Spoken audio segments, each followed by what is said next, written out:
ميلاد. فيعني هنشوف ازاي يعني هنزينها، وكل حاجة بتيجي مع الواحد كده. يعني ممكن مش هبقى دلوقتي مستقرة على شكل معين، بس في نص الامر يعني هعرف انا هعمل ايه. بس اللي هنحتاجه عندنا هنا كيكة، ممكن يكون كيكة اسفنجية او كيكة عادية مش شرط. مقطعينها طبعا 4 طبقات عشان نحشيها من النص كريمة. وعندنا كريم شانتيه عادي جدا، وعندنا هنا اناناس متقطع للحشوة ومع الصوص بتاعه ده عشان نشرب بيه الكيك. عندنا كوبايتين لبن للكريم شانتيه، وعندنا هنا لون للأكل، لون أحمر. ممكن نلون بعض من الكريمة باللون الأحمر عشان ندي شكل حلو للكيكة. وعندنا هنا حبيبات تزيين اللي هي M&M's دي، يعني صغيرة كده، لو زينا بيها هتطلع التورتاية ان شاء الله شكلها حلو. هنشوف دلوقتي احنا هنعمل ايه. اول حاجة هنبدأ نضيف محتويات الاكياس بالشكل ده.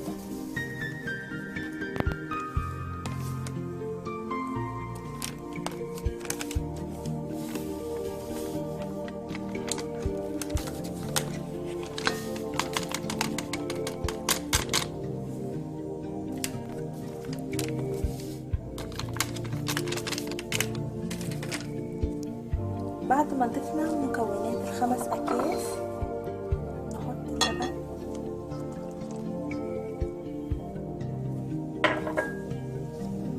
كوبايتين اللبن الكبار. أول حاجة بنخلط زي ما انتوا شايفين كده الكريم شانتيه، نخلطه بالمضرب يدويا كده عشان لما نبدأ الخلط مش يطير مننا. بعدين دلوقتي نشغل جزء عشان ده الجزء اللي هنلونه. شايفين قوامها حلو ازاي؟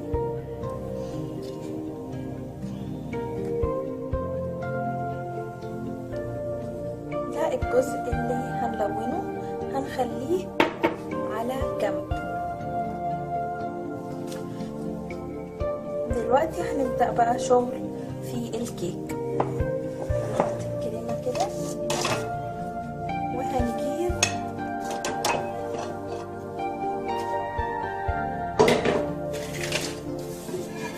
طبق التورتة اللي هنشتغل عليه. الطبق ده هو طبق مخصوص للتورتات.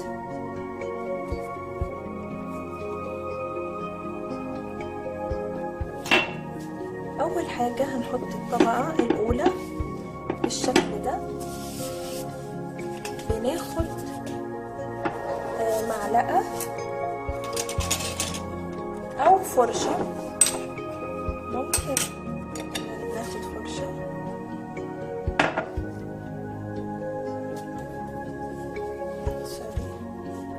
ناخد فرشة ونبدأ نسقي الكيكة بالشكل ده من صوص الأناناس.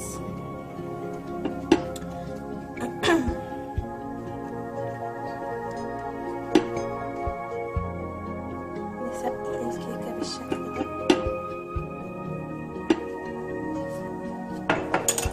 دلوقتي بقى هنحط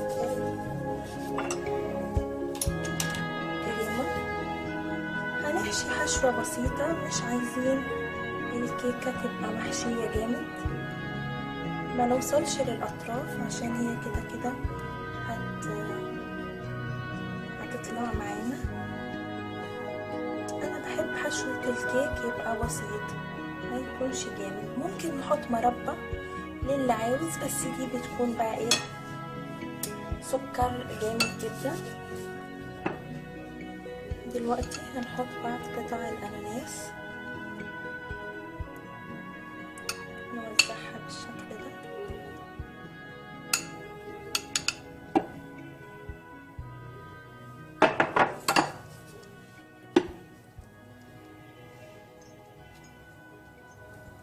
ونحط الطبقة الثانية.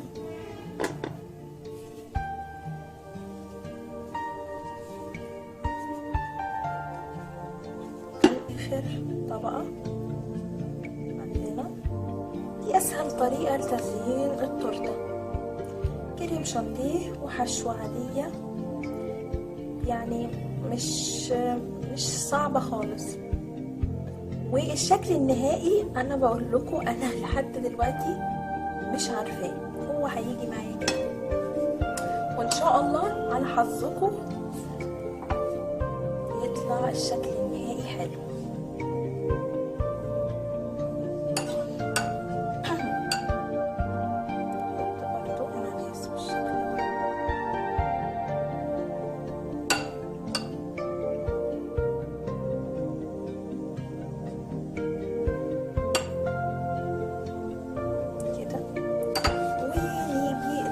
الطبقة الأخيرة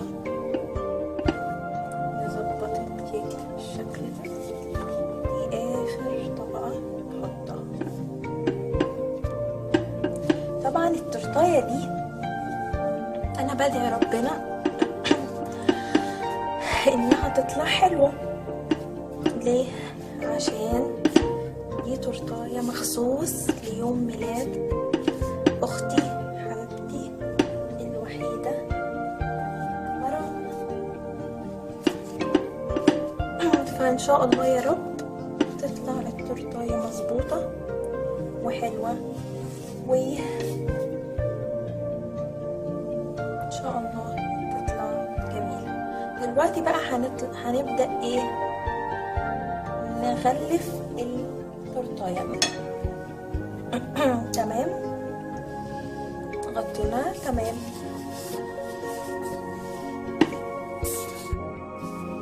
وبعد ما غطينا الكيك هنبدأ اننا نملس الكيك بحيث يبقى شكله حلو.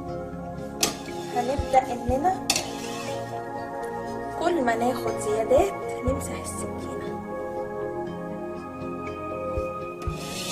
هنحط التورتاية دي في التلاجة لمدة ربع ساعة كده عشان الكريمة تنشف عليها كويس. هنلون دلوقتي الكريمة اللي احنا حطيناها على جنب. بناخد الوان الجل، ده عندنا لون احمر، دي الوان اكل،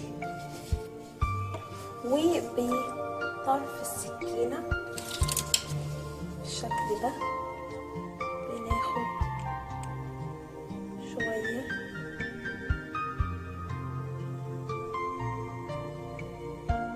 حسب اللون اللي احنا عايزينه بالشكل ده.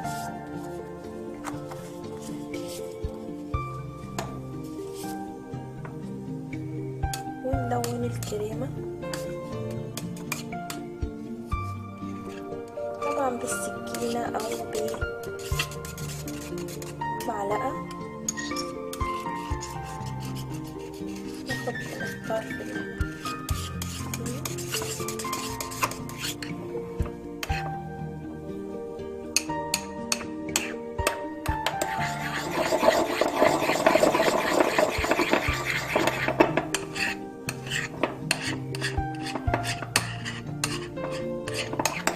وكمان بنحطها في التلاجة لمدة 10 دقايق كده لحد ما تجمد تاني لانها سالت.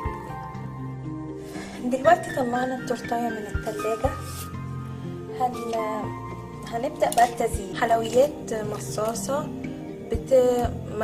مارشميلو بتتباع في السوبر ماركت. عندنا زي ما قلنا M&M's ده. عندنا شاليموهات بلاستيك ممكن برضو تساعدنا. عندنا هنا قطع فلين، طبعا عملتها هنا بورق الشفاف ده عشان نقدر اننا لو عايزين نغرسها في التورته يعني. عندنا هنا برضو حبيبات تزيين عبارة عن حبيبات شوكولاتة ملونة. فاحنا هنشوف دلوقتي هنعمل ايه. دلوقتي عايزين نداري الجوانب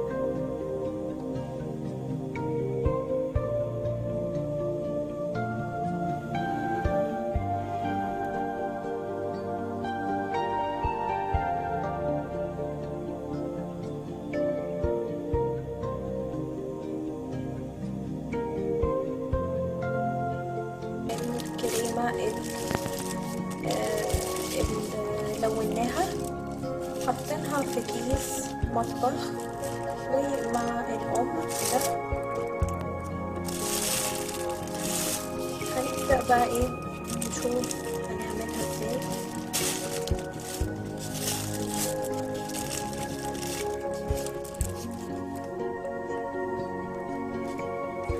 يعني انا قلت لكم انا ما بعرفش هزينها ازاي، ببقى نفسي اعمل حاجة وبتطلع حاجة تانية خالص.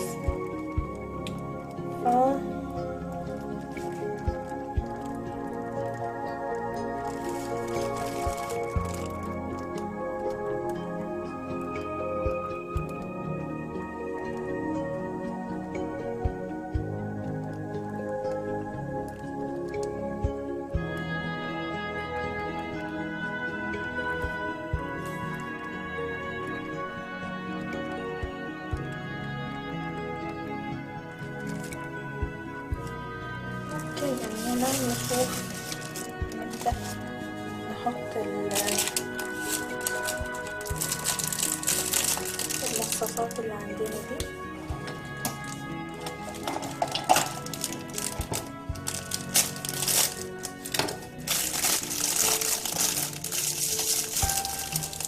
دي مصاصات من المارشميلو.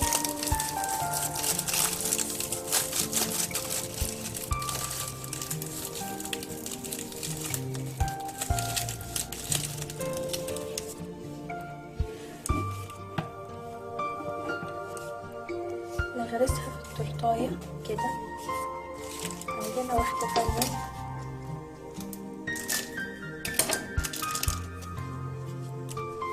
ونحطها مثلا تكون أعلى شوية. ممكن نحط الشاليموهات دي ورا شوية كده.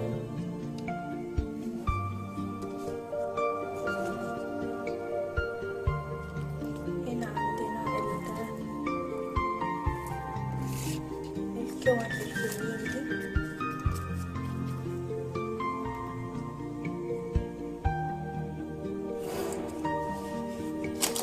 كله يتغرس بالشكل ده.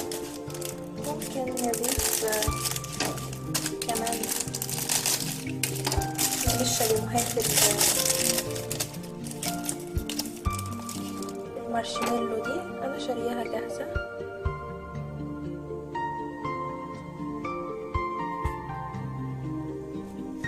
بحيث انها تدي شكل حلو.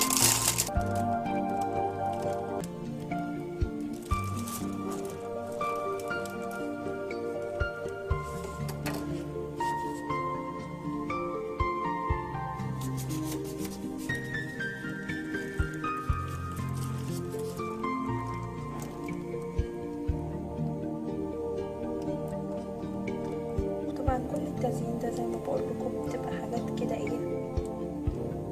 بتيجي لوحدها كده، مش الواحد ما بيبقاش عامل ليها حساب.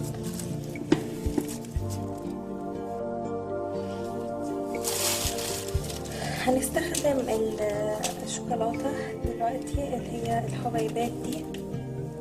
عندنا كمان منها يعني لونين اللي هي البينك والابيض.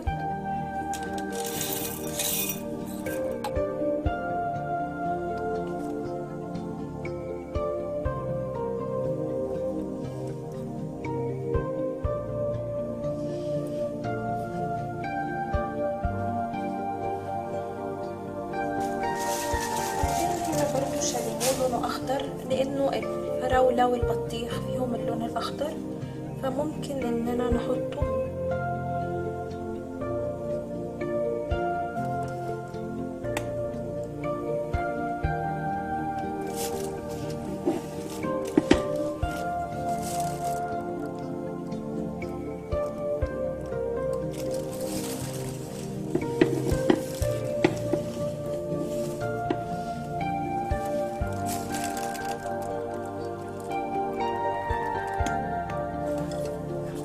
برضه هنا من الفلين اللي بيلمع ده ممكن نغرسه كده. دلوقتي دلوقتي بحبايبات الام اند امز هنعمل الرقم 25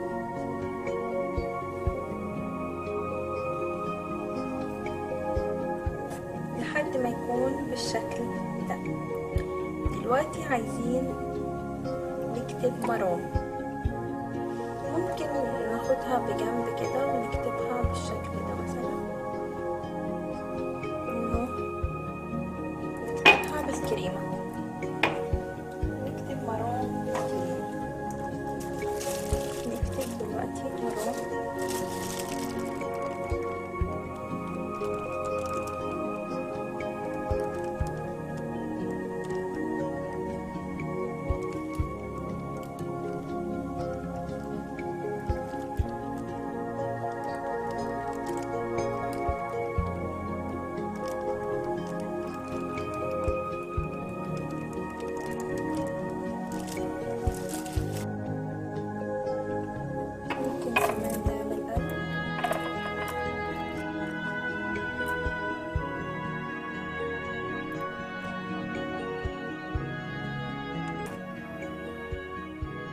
بالشكل ده.